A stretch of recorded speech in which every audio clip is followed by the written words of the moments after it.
They didn't even wait a full week after the funeral. One by one, they told me what I'd lost. Not just the house.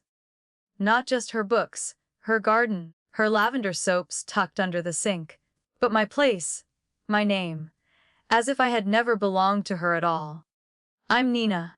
I was her only daughter, and for 46 years, I was the one who remembered her birthdays, who packed her lunches when she got too tired, who sat by her side when chemo made her too weak to speak. But when she was gone, they erased me, clean. Paperwork and silence. Until I opened the letter she hid from me. The one no one else was meant to find. And everything changed. If you've ever felt invisible inside your own family, tell me below. Comment justice. If you believe some truth should never stay buried. The motel room smelled like lemon disinfectant and old coffee. I set my bag down on the edge of the single bed. The blanket was stiff. The lamp flickered when I plugged in my phone. I didn't unpack. I just sat. The letter was still in my coat pocket. I hadn't told anyone about it. Not even Carla, not yet.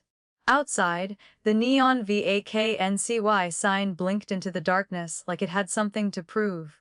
The world moved on, 1 minute after the next. But I was still back there. In her kitchen. In the lavender-scented silence. Being told I no longer existed in the story of my own family. I pulled the letter out again. Her handwriting hadn't changed. Looped. Steady, the way she used to write my name on brown lunch bags in 2nd grade. The ink was smudged in one corner. Maybe from tears. Maybe from the rain. I pressed it flat on the bedside table and read the first few lines again. If you're reading this, they've already begun rewriting me. She knew. I didn't sleep that night. Instead, I opened a new folder on my laptop. Elaine Reel. Inside, I started collecting everything I had left of her. Old voice memos. Photos. Recipes scanned from her notebook. Even a voicemail I saved from last year.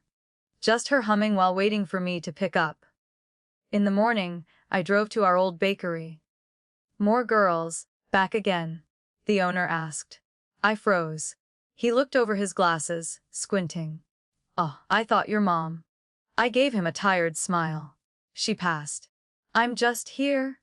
He nodded, quietly slid a lemon muffin into a paper bag and wrote, "Orn the house." In pencil. I walked back out holding it like something fragile. Everything in this city reminded me of her. Everything they were trying to strip away. I didn't know what I was looking for yet. But I knew what I was trying to keep. I drove past the house again that afternoon.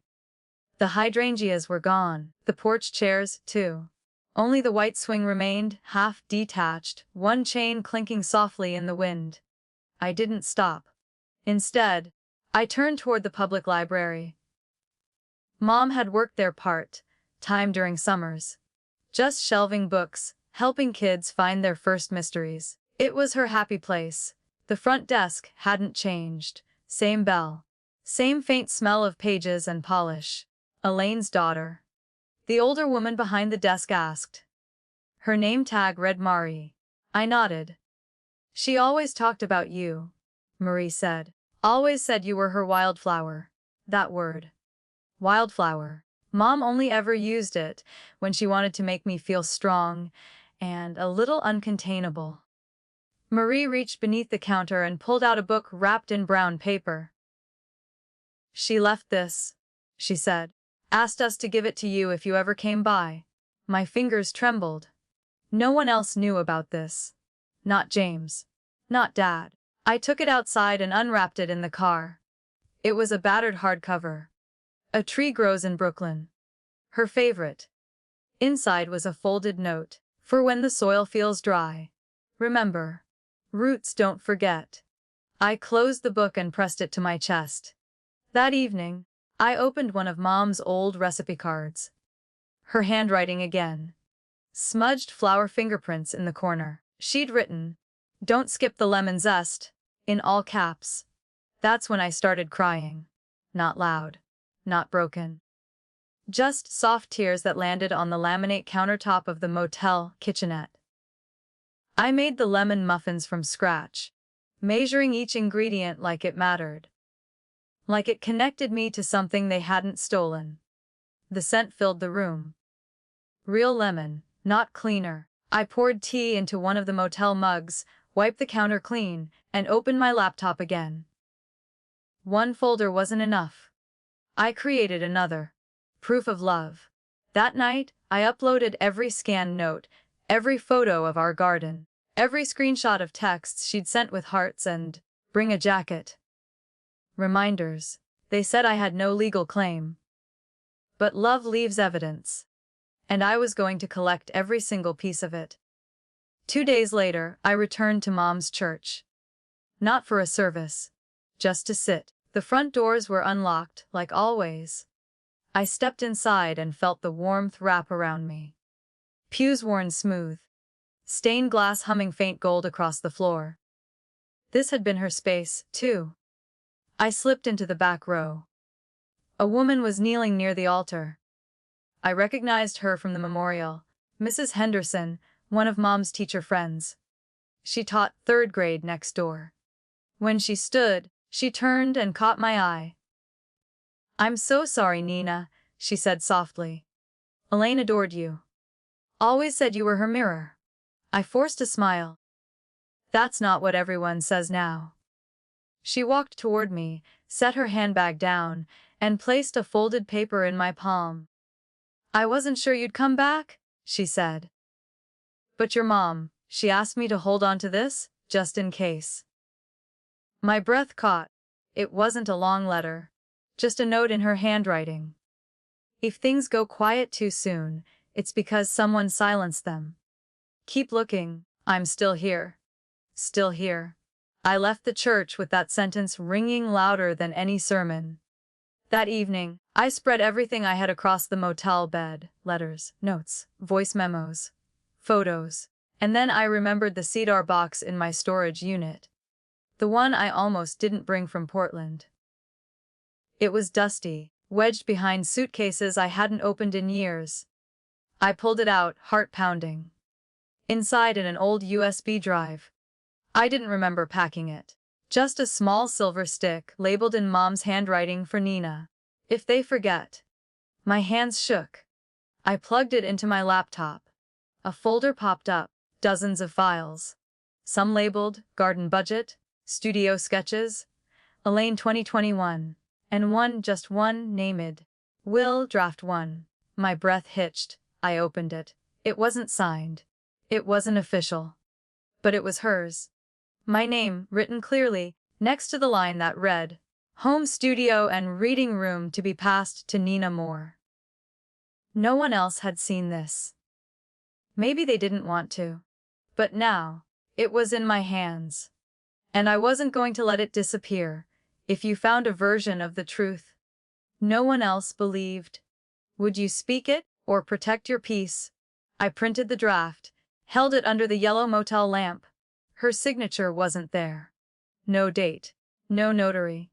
But it was her voice. Every word sounded like her. Direct, gentle, certain. Especially the sentence that ended with, "My daughter Nina has always known what this space meant to me." That room was where she painted. Where she wrote lesson plans. Where she curled up on rainy nights with lemon tea and a stack of children's books she loved too much to part with. But according to the version filed with the county, that room didn't exist anymore. The studio had been converted into storage space in the official documents. I looked it up online. The words were cold, sanitized. I sat back in the chair. Someone had gone to great lengths to rewrite everything, down to the square footage. And that someone had access to the house, the records, and more importantly, the paper trail. I didn't know how much James knew. But he worked in marketing. He knew how to control perception. And my father, he'd worked in property management for 30 years. He understood loopholes. I pulled up the county database. The latest will on file had been submitted 2 weeks after Mom passed.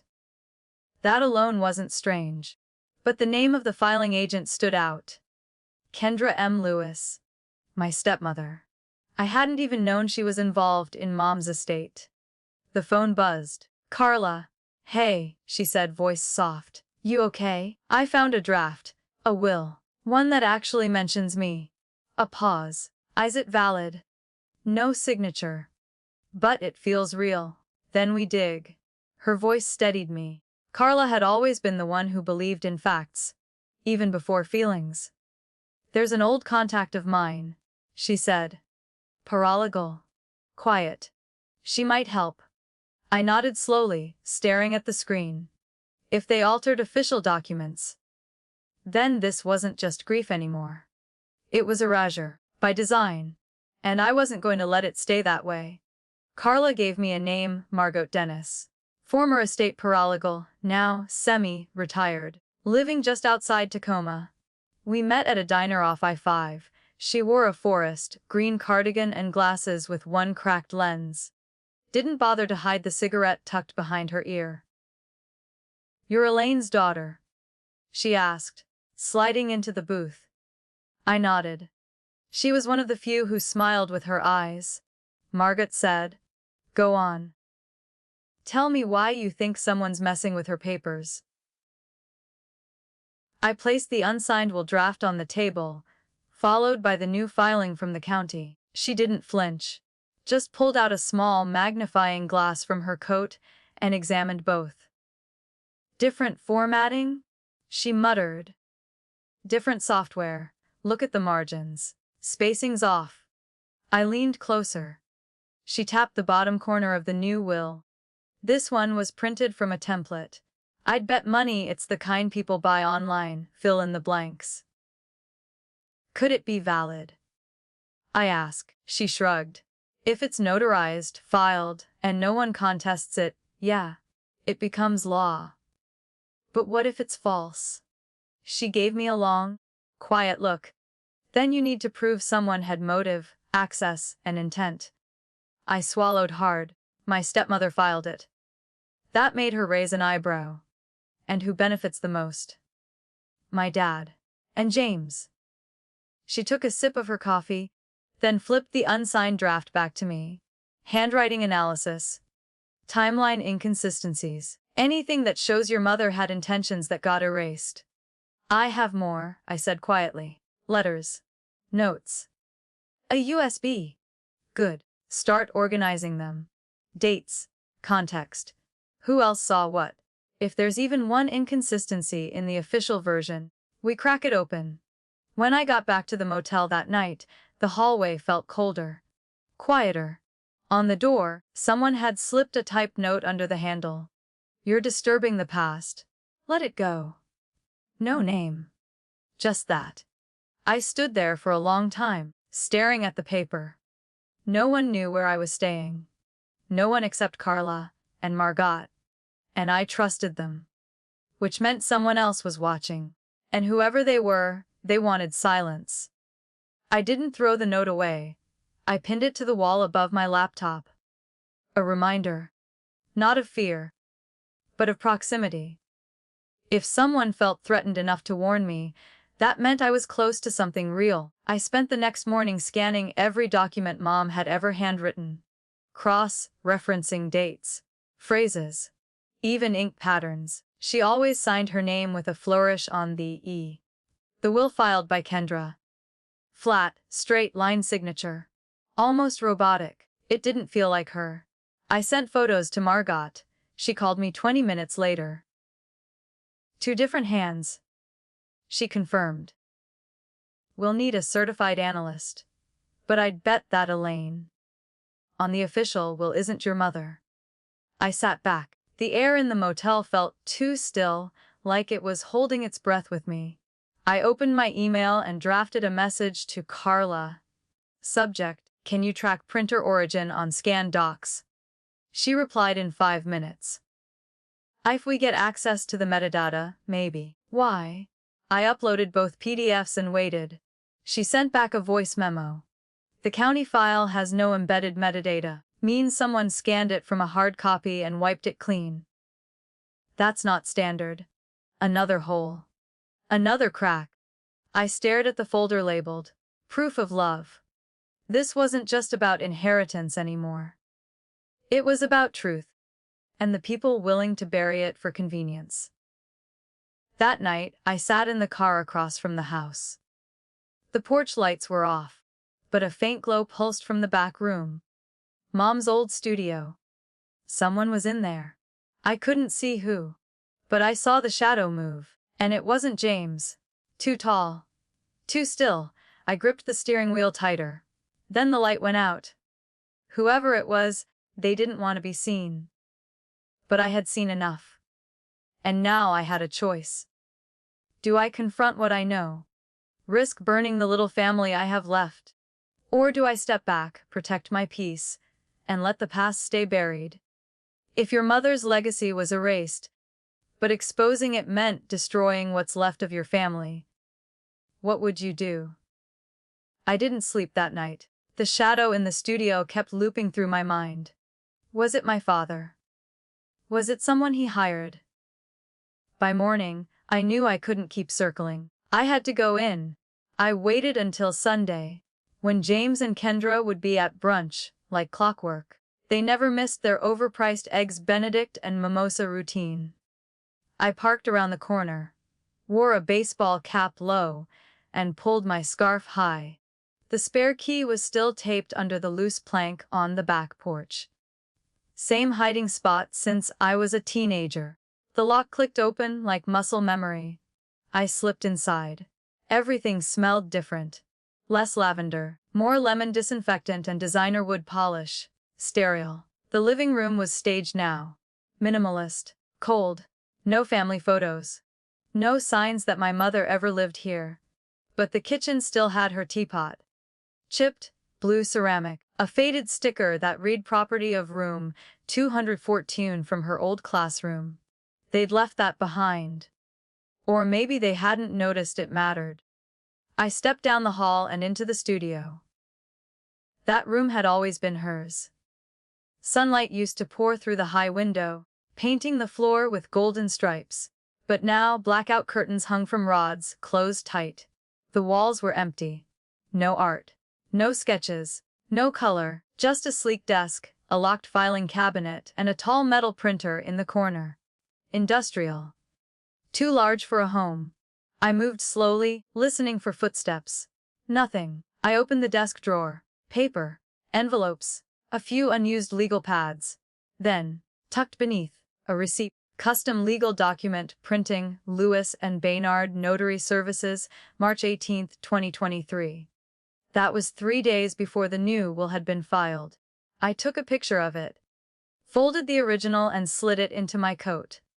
That's when I heard the front door open. My pulse jumped. I backed into the hallway, careful not to step on the creaky board near the air vent. Footsteps. 2 sets, one male, one lighter. Then, voices. Muffled. Familiar. James and Dad. I ducked into the guest bathroom, locking the door. Pressed my back against the wall and listened. "I told you we should have moved it," James said. "It's fine," Dad replied. "She's not stupid enough to come back here." I held my breath. Then a third voice, calm, flat. "Kendra. She already has. The teapot's gone." I froze. The bathroom walls were thin. I could hear everything. James exhaled, annoyed. "Why do you even care about the teapot?" "It's junk." Kendra's voice didn't rise. She was too controlled for that. "It's a sign she's not letting go." "That means trouble." My chest tightened. This wasn't about grief anymore. This was strategy. "Relax," Dad said. "The version we submitted is airtight. I've handled transfers cleaner than this." "Yeah," James cut in. "Then why is she still poking around? You said she'd fold." I clenched my fists. They didn't think I had the stomach for this. Didn't think I'd care enough to fight. Didn't think I was watching. A long silence followed. Then paper shuffling. A chair creaked. "She was always fragile," Kendra said slowly. Elaine let her believe she was stronger than she is. My vision blurred. It wasn't just about the will. It was about me. About the version of me they'd invented. Too sensitive, too soft, too alone to be a threat. I took a slow breath, forcing myself to stay still. The door handle jiggled. Once. Then stopped. Bathroom's locked. James muttered. Probably nothing. I heard their steps fade down the hallway. Waited. Counted slowly to 90. Then I unlocked the door and slipped out, moving like I had in high school, sneaking out past curfew.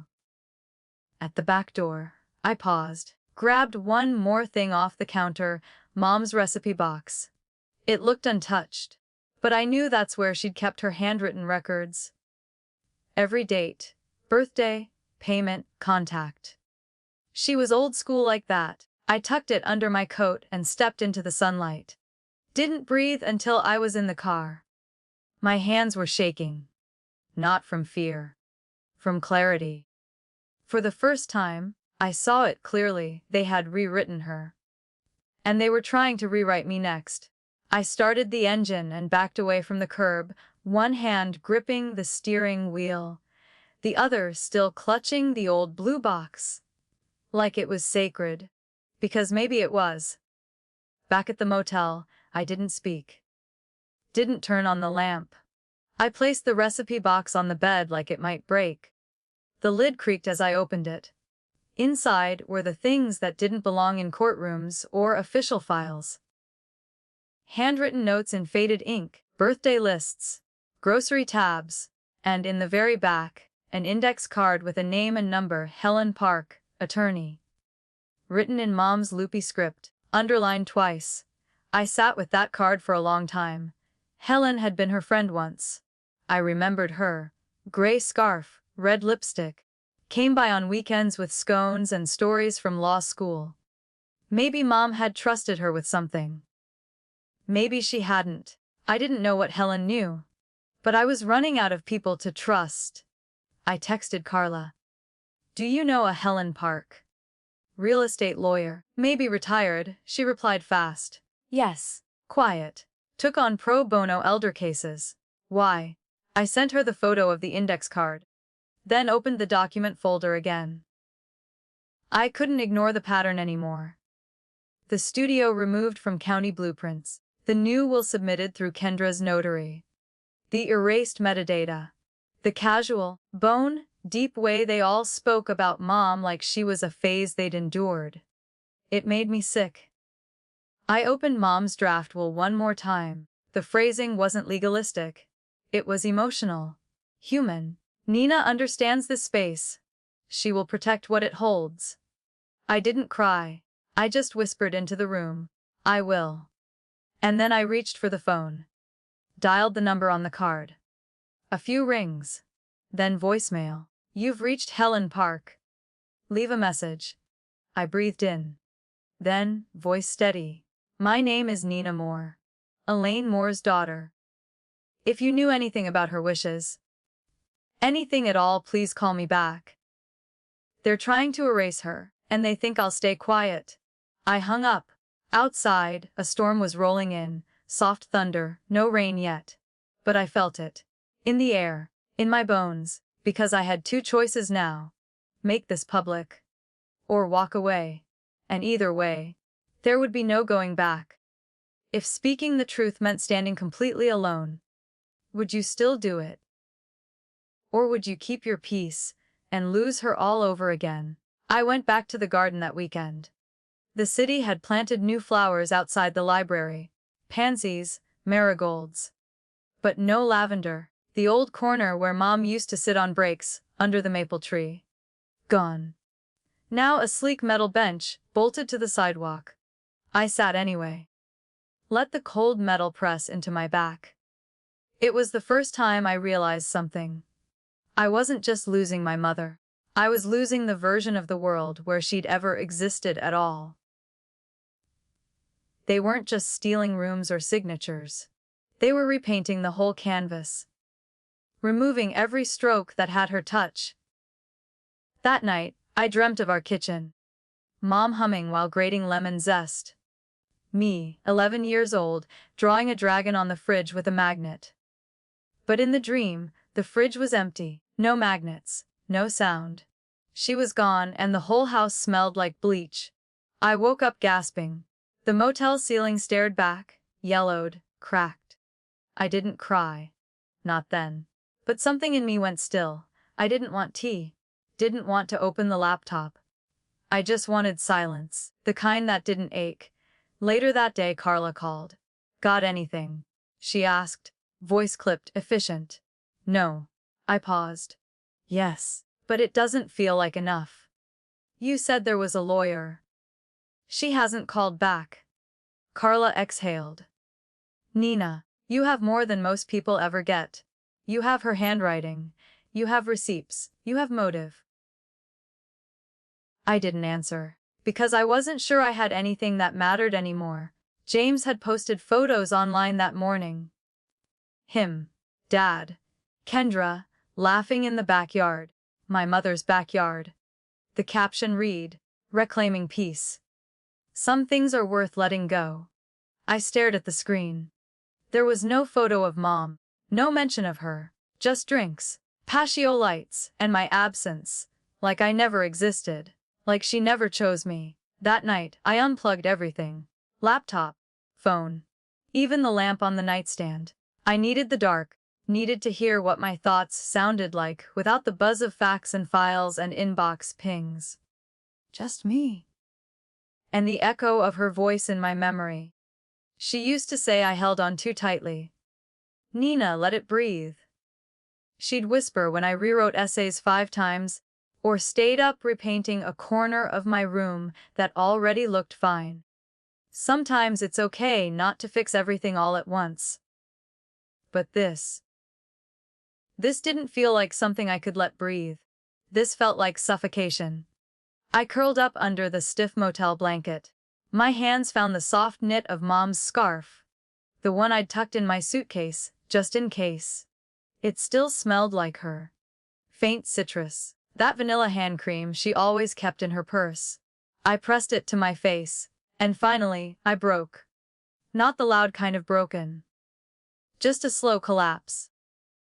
Silent. The kind that comes when you realize you're not just grieving someone you lost.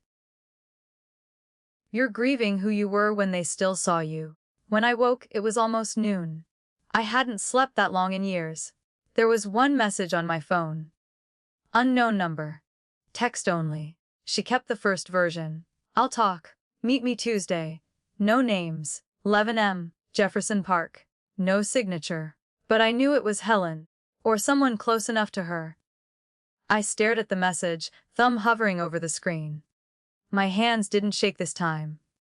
They felt steady, rooted, because no matter how erased I felt, no matter how much they tried to rewrite her into a convenient absence, there were still people who remembered. Still pages she'd written that they hadn't touched.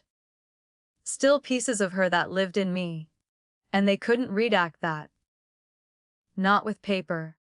Not with power. I looked out the motel window. The clouds were parting. Sunlight spilled onto the parking lot like an offering. I didn't know what Tuesday would bring. But I knew one thing. They may have built a narrative. But I still had the truth. If the world called you forgettable, but your mother's love said otherwise, which would you believe? I arrived at Jefferson Park 15 minutes early. The grass was damp from last night's rain. Children's laughter echoed near the swings. A woman walked a beagle in circles by the tennis courts. Everything looked normal. But my heart wasn't. It beat with a quiet insistence. This matters. At exactly 1100, a woman in her 60s sat down at the bench beside me. Wool coat, leather gloves, sunglasses, even though it was cloudy. She didn't introduce herself. Just set a manila envelope between us and said, "She never wanted it this way." I stayed quiet. She trusted me. The woman continued. "But not enough to give me the signed copy. Only the draft," she said. "If things turned strange after her death, I'd know what to do. You're Helen. She nodded once. I don't need you to believe me, she said. Just look inside. I opened the envelope. Inside were 3 items. A handwritten letter from Mom, dated 3 weeks before her passing. A list of assets, including the studio and the reading room. A receipt from a courier service, addressed to Nina Moore Confidential. Not to be forwarded. I stared at that last one. I never sent it? Helen said, voice brittle. Elaine got scared. Said Walter was acting calculated. She thought he'd get suspicious if she moved too fast. I felt a burn behind my eyes. She thought she had time. Helen added softly. I folded the documents carefully and slipped them into my bag. She didn't. I whispered. No, Helen agreed. But you do. We sat in silence for a long while, the breeze moving leaves across our feet. Before she left, Helen touched my arm lightly. She was proud of you, you know. Even when you didn't think she was watching. Then she stood and walked away. That night, I scanned everything into my laptop. Created 3 new folders. Signed drafts. Pre-death correspondence. Career discrepancy. I emailed copies to Carla and Margot. Subject: we're moving forward. Quietly, I didn't feel rage, not even sadness really. Just a calm, slow, moving resolve. They wanted me erased. But I had a pen, too. And I was going to write myself back in. Margot called me that same evening. I've looked over the documents, she said. What you have isn't just emotional weight. It's legal friction. And that's a good thing. Is it enough? I asked. Enough to slow them down. Maybe freeze a few things if we play this right. She paused. Then added, but you need someone who knows how to move on the inside. I don't have anyone like that. Yes, you do, she replied. You just haven't asked yet. An hour later, Carla forwarded me a contact. Natalie Finch, estate litigator, specializes in contested wills and disappeared assets. Her email came with a 2-word note from Carla. I trust her. We met the next morning in a cafe tucked between a dry cleaner and a dog groomer. Natalie looked nothing like the lawyers in my imagination. No blazer, no briefcase, just jeans, a gray cardigan, and a cold brew with extra ice. She listened, didn't interrupt, didn't ask unnecessary questions. When I finished, she said, I'll need copies of everything. Originals, too, if possible. And names. Kendra. James. Walter. She nodded, unfazed. We don't lead with accusations, she said calmly. We build patterns, inconsistencies. You're not here to destroy them. You're here to protect the truth. That word, protect, landed somewhere deep in my chest. Natalie continued, We'll start by quietly requesting a review of the probate documents. If anything looks altered, we file for injunction. I swallowed hard. They'll know it's me? They already know, she said. The question is, are you ready to be seen? I didn't answer. Instead, I slid the envelope across the table. She didn't even open it right away. Just looked me in the eye and said, This isn't about revenge, Nina. It's about reclamation. You have to decide if that's enough. I left the cafe with a business card, a legal checklist, and something I hadn't felt in months: direction. That afternoon, I returned to the storage unit one last time. Pulled out the last of Mom's boxes, school notebooks, calendar planners. One cracked photo frame of her holding my kindergarten drawing. In the bottom, I found a key. Small, brass. Unlabeled. But I remembered it. It was to her file cabinet. The one in the studio. The one I'd seen but couldn't open.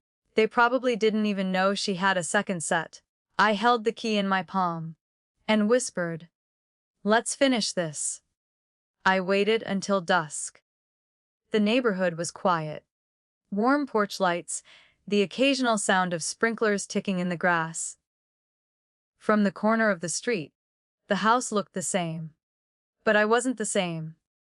I parked 2 houses down and walked. The brass key burned cold in my coat pocket. I entered through the side gate. The motion light above the garage didn't flicker on. Maybe they'd disabled it. Maybe they didn't expect anyone to come through this way. The back door was locked. But the key? It fit the file cabinet, not the house. I slipped around to the studio's side window. Still cracked open. Like someone forgot.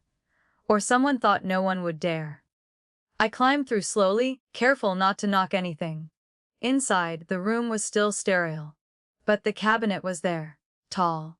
Metal. Tucked behind a rolling canvas partition like a secret someone tried to hide in plain sight.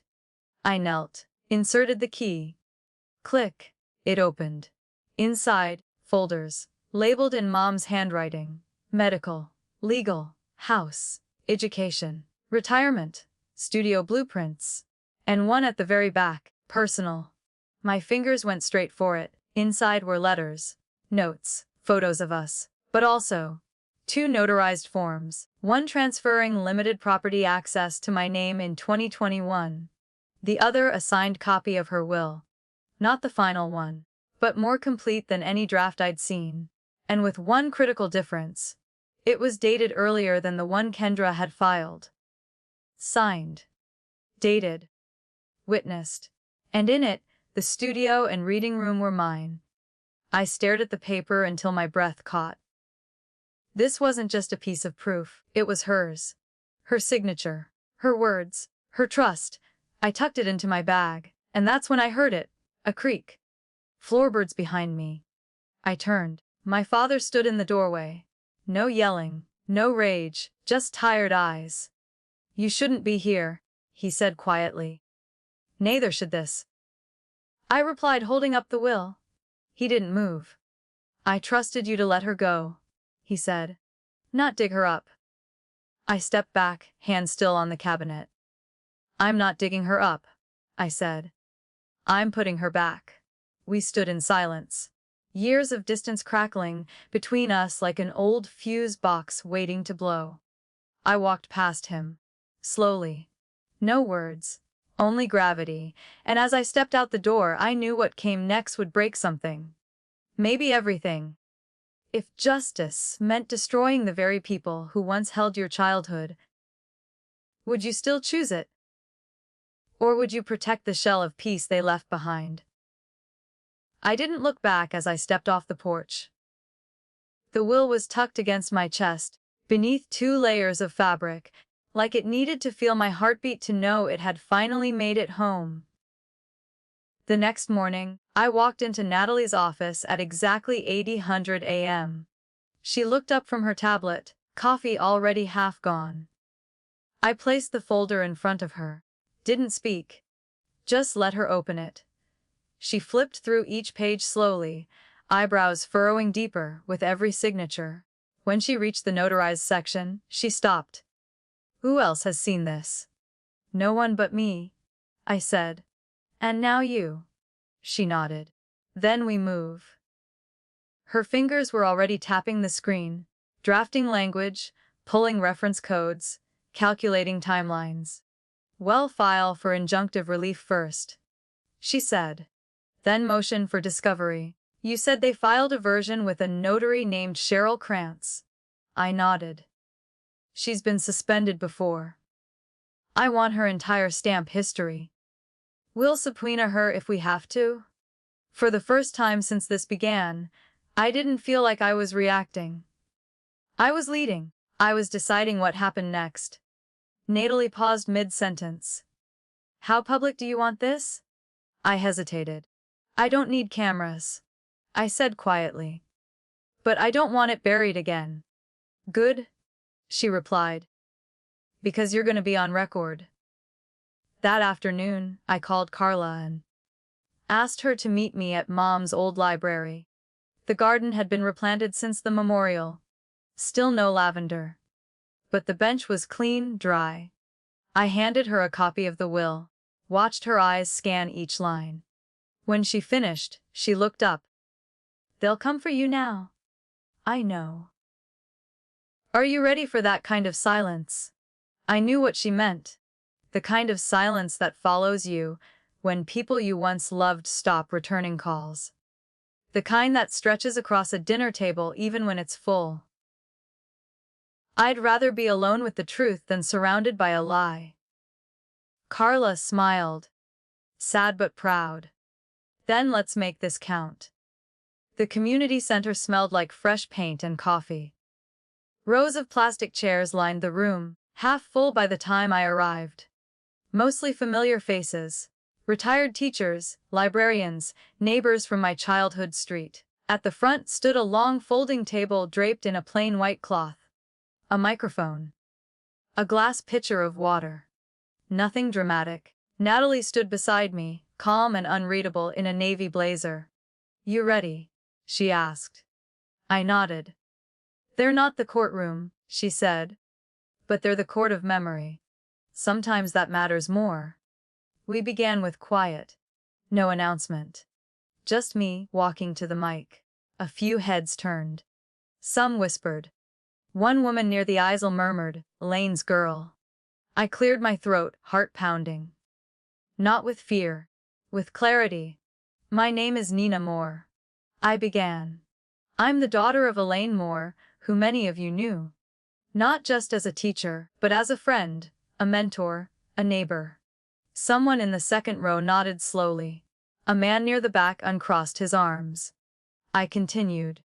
After her passing, a will was filed that removed me entirely from the home and studio she spent her life building. I was told she didn't want me involved. I paused. Let that land. But that was a lie.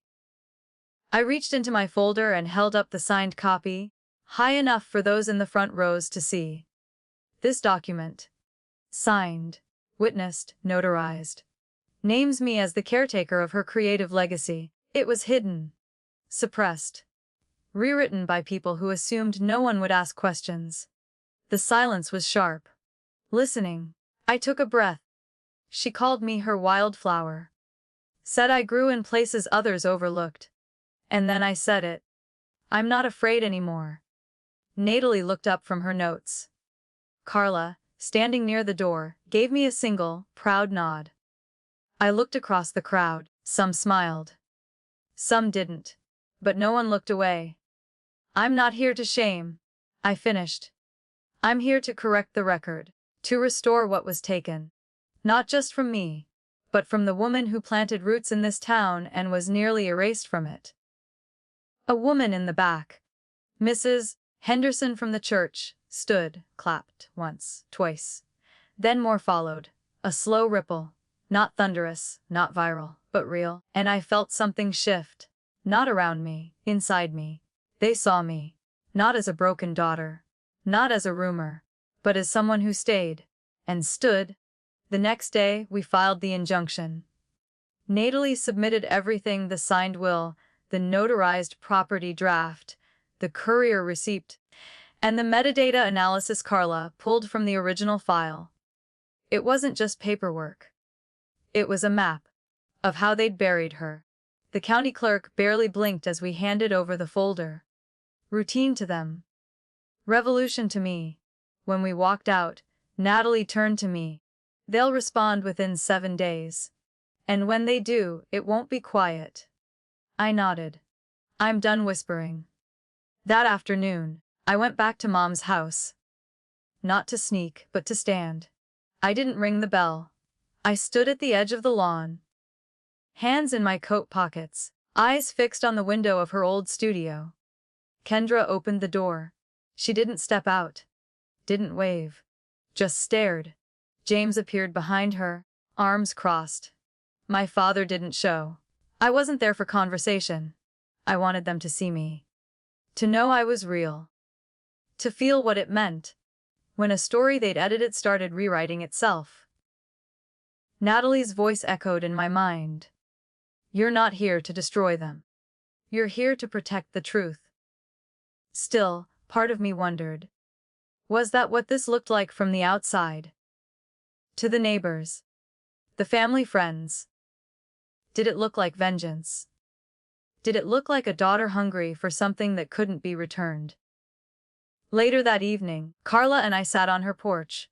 No laptops, no documents, just tea. She studied me over the rim of her mug. "Do you feel lighter?" she asked. I paused, then shook my head. "I feel clearer." She nodded. "That's enough for now." I looked up at the sky. No stars that night, just a blank stretch of gray. But I didn't need them. I knew where I stood, and that I wouldn't move. Would you call this justice or revenge? And does it matter if the truth is finally heard? The hearing room was smaller than I expected. No oak panels, no gavel. Just fluorescent lights, gray chairs, and the low hum of an air vent that never stopped. But this was where it would begin. Natalie sat beside me, calm as always. Across from us, James, Kendra, and my father.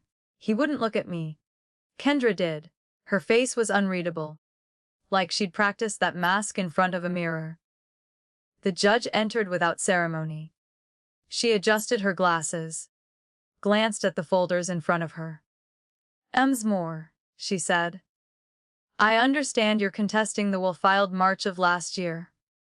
I stood. "Yes, Your Honor." "And you've submitted a prior version, signed and witnessed."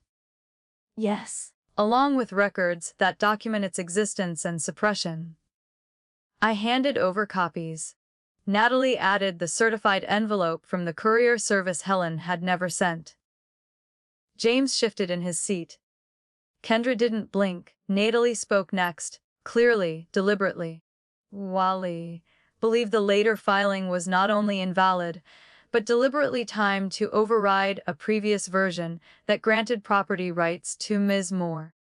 Additionally, we're prepared to subpoena the notary in question, whose prior suspensions raised serious questions about the document's legitimacy." The judge nodded, flipping through pages. Then she turned to them. "Mr. Moore," she said to my father, "you signed off on the property transfer under the name of Elaine Moore. Are you aware that the signature submitted does not match her known samples?" My father's voice was low. "I trusted my wife to handle the filing." Kendra jumped in. "It was grief, Your Honor. Things were rushed. We didn't think Nina would want the house. She was barely in contact with Elaine the last few years." I felt something in me crack. "That's not true," I said quietly. The judge looked at me. "I spoke to my mother every Sunday." I continued. "I visited. I cooked for her. I sat with her when she couldn't hold a spoon. I held her hand while she slept. You may have filed the will, but I lived beside her until the end." James muttered something under his breath. Kendra touched his arm to hush him. The judge raised a hand. "We'll continue this at the evidentiary hearing," she said. "But for now, based on the material presented, I'm issuing a temporary freeze on all property transfers related to the estate." I let out a slow breath I didn't realize I'd been holding. Outside, the hallway felt brighter. Natalie glanced at me. "That's the first step," she said. And I believed her. Because for the first time, they couldn't rewrite the room. The fallout didn't come with shouting. It came with silence. James unfollowed me the next morning. Kendra blocked my number. Dad sent a single-line email. "If you continue this, don't expect to be welcomed back." I stared at it for a long time. Not because it hurt, though it did, but because it confirmed what I'd started to suspect. They never expected me to push back. Not really. Not all the way. They thought I'd cry quietly. Move back to Portland. Let them have the house, the history, the story. But I didn't. And now, they didn't know what to do with me. At the grocery store that afternoon, I saw Mrs. Donnelly, Mom's old friend from the art fair circuit. She was picking out tomatoes. When she looked up and saw me, her expression flickered. Not pity, not surprise, recognition. "You look like her?" she said softly. I swallowed. Thank you.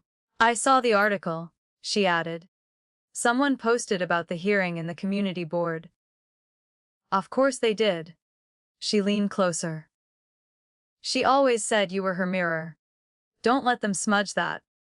She squeezed my hand and walked away. That evening, Carla sent me a photo.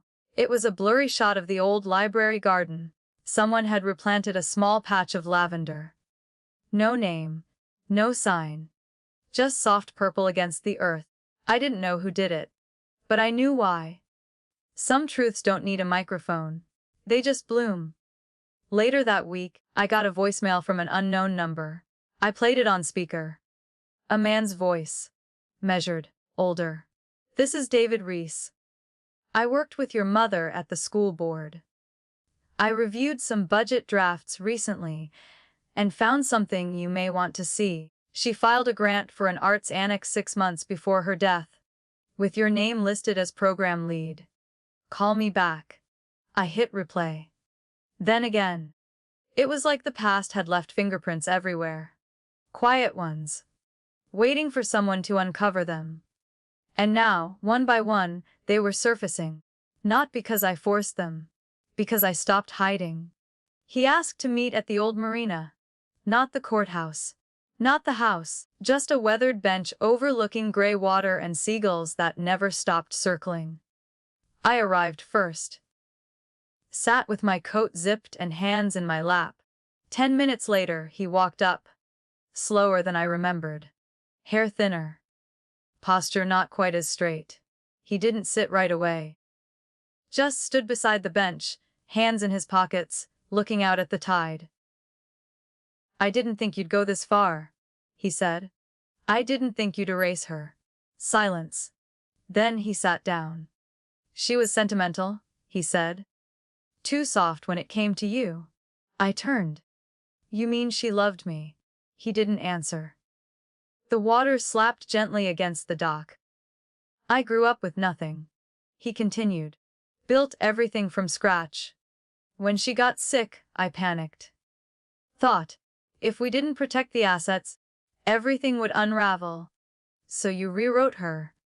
I streamlined what needed to be done. I shook my head. You turned her legacy into paperwork. And you turned me into a problem. His jaw tightened. You weren't supposed to stay. I looked away. That's the difference between you and her. She never wanted me to leave. A gull screeched above us. He stood again. I hope it was worth it, he said. All of this. It wasn't about worth, I replied. It was about truth. For the first time, he looked straight at me, and I saw something behind his eyes. Not regret. Not guilt. Just the hollow weight of being challenged by someone he never thought would have the courage. I don't hate you, I said quietly. But I won't let you erase her to make your version cleaner. He didn't respond. Didn't apologize. Just nodded, once, then walked away. Shoulders slightly hunched, steps slow. I stayed on that bench long after he disappeared. Let the wind hit my face. Let the salt sting my eyes. And in that silence, I felt something I hadn't expected, not victory, but relief. Like a door had closed that never should have been open. I stood. Reached into my pocket, pulled out a small lavender sprig Carla had pressed into my hand that morning. I laid it on the bench. Then turned, coat flapping behind me, feet steady on the wood. I didn't need him to understand. I just needed to know I'd told the truth. Would you have done the same? Even if it meant losing the last thread of family you had left. 6 weeks later, I got the letter from the court. The judge had ruled in favor of reopening the probate. A formal review of both wills was scheduled for early fall. But that wasn't what made me sit still for 5 full minutes. It was the line near the end. Interim custodianship of the Elaine Moore studio and garden space to be restored to Nina Moore, pending final outcome. I folded the paper, laid it on the motel bed, and let the moment bloom. Not because I won, but because something she built was finally back in the hands of someone who remembered how it felt to stand in that room. At 7 years old, holding a paintbrush too big for her fingers, just because Mom said, "Try." I didn't call James. Didn't reply to Dad's second email. Shorter. Colder than the first. I wasn't looking for their permission. I was looking for a key. The locksmith met me on a Tuesday morning. The front door opened with a soft click. The air inside was stale. Dry. Like the house had been holding its breath too. I walked through each room. Not to grieve. To reclaim. In the kitchen, I ran my hand along the edge of the counter. There were still faint knife marks near the cutting board spot. She always chopped too fast. Said dull knives were more dangerous than sharp ones. I smiled. In the back hallway, I opened the closet. Still smelled like cedar and lemon oil. Her coat was gone, but the hanger was there. Wire. Bent a little sideways, like it always was, and then, the studio. I opened the blackout curtains. Light poured in, real golden warm. Dust danced in the air like ash and memory. I stood in the doorway, closed my eyes, listened. It wasn't silence. It was waiting. That weekend, I borrowed tools from Carla's husband, painted the trim back to soft sage, like Mom loved, bought a secondhand bookshelf, rehung her sketches, not framed, just clipped up with pins, like she used to do. On Sunday, I planted lavender. 3 rows, sunlight, patience, soil that still remembered her touch. And when the wind moved through the stems, it didn't sound like grief anymore. It sounded like continuity. By mid-October, the studio had its first visitor. A young girl from the library art program wandered in with her grandmother. She touched the corner of a watercolor sketch and whispered, "Did your mom paint that?" I smiled. She painted most of what's here. But you can add your own too, if you'd like. The girl grinned, picked up a stubby pencil from the table, and began drawing lavender stalks with big, cartoon eyes. Her grandmother sat quietly by the window, eyes misty. "I remember Elaine," she said. "She always left room for others." I nodded. "That's what I'm trying to do." That night, I lit the small candle by the window. Mom never liked big scented ones. Just those tiny beeswax tea lights in clear cups. The glow bounced softly against the window pane. In the reflection, I could see the garden.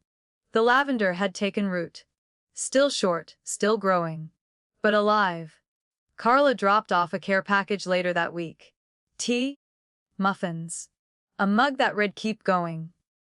Especially today. "I don't know what this will all look like 6 months from now," she said, wrapping me in a hug, "but I know you made something honest out of something they tried to bury." I kept the mug on the windowsill. Each morning, I'd brew tea, wrap myself in Mom's old shawl, and sit at the edge of the studio with the radio playing in the background. Sometimes music, sometimes silence, but always space. Space she left. Space I kept. On November 2nd, I reopened the garden for a small neighborhood gathering. Just 10 people. No speeches. Someone brought pumpkin bread. Someone brought a folding chair that didn't quite lock open. And in the middle of it all, a woman I didn't know well. Thin hair, sharp eyes. Looked at me and said, "You didn't just get her house back. You got her voice back too." I didn't respond. Just squeezed her hand. Because some truths don't need answers. They just need to be witnessed. That's where I am now. Not finished, but steadier. I still don't speak to my father. I don't know if I ever will. But I do speak to her. When I water the lavender. When I open the windows.